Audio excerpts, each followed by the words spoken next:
J'aime le visuel pour comprendre des choses subtiles.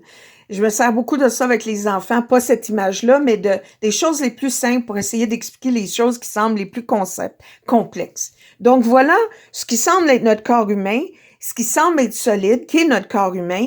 En réalité, ce n'est que de la matière en forme avec de l'énergie concentrée à un rythme plus faible, une vibration, une fréquence vibratoire plus ralentie. Et plus on s'élève, plus on s'étend, plus c'est subtil, plus l'énergie est, disons qu'ici, elle est plus dense, ici, elle est plus légère, jusqu'à ce que vers l'extérieur, si on continue, c'est le tout. On est dans tout. Tout est dans tout.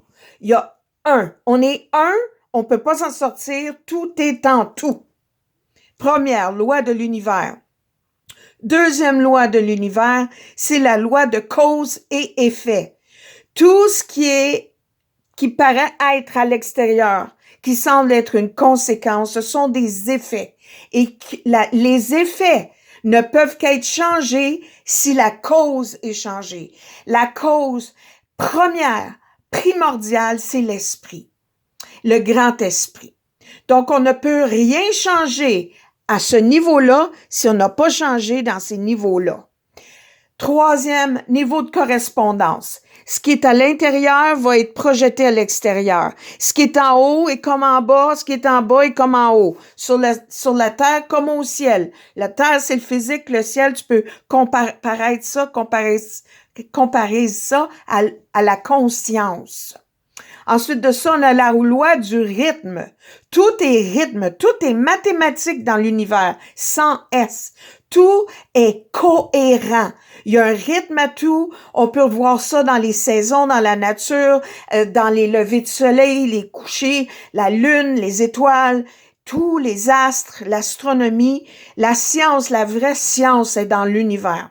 Je rappelle que la science qu'on connaît, nous, la science et la conscience, remarque que la science est dans les consciences, subconscience, superconscience, science, évolue au même rythme que la conscience. Donc, ensuite de ça, on a la loi de polarité. Polarité, c'est une des lois où tout a son opposé. En fait, c'est le degré opposé d'une même chose. Et tant qu'on s'élève pas dans la plus haute des fréquences, dans le grand un où tout est un, que tu peux même pas discerner rien d'autre, il y a aucune forme, c'est lumière, lumière, il y en a plus de polarité rendu là. Mais nous, on la vit, la polarité. C'est des degrés opposés d'une même chose. En détail, on pourrait y revenir. Ensuite de ça, on a la loi, j'ai mentionné le mental, le 1, on est 1, correspondance, vibration. C'est une loi dans le moment là qui est la plus facile à gérer. Il faut reconnaître que tout a une fréquence vibratoire. Quand on se sent pas bien, c'est notre signal fréquence. Ça veut dire stop, pose-toi des questions. Je ne suis pas harmonieuse. Dans le moment, je ne suis pas en harmonie corps, cœur et âme. Avec soit mes pensées, mes croyances, ce que je dis ou je fais. Il y a quelque chose qui n'est pas en harmonie avec la vérité, l'amour, le bien-être, etc. Donc, cause et effet et la loi des gendres. Tout a le féminin et le masculin. C'est deux genres. On peut pas inventer d'autres, même si dans le monde, on semble avoir 3, puis 4, puis 5 genres. Il y en a pas. C'est impossible. Tu peux faire des expériences avec des corps. Tu peux mutiler, couper, ajouter, faire ce que tu veux. Mais ça part de la conscience déséquilibrée. Parce qu'il n'y a que deux gendres dans l'univers et c'est source, fondation de tout.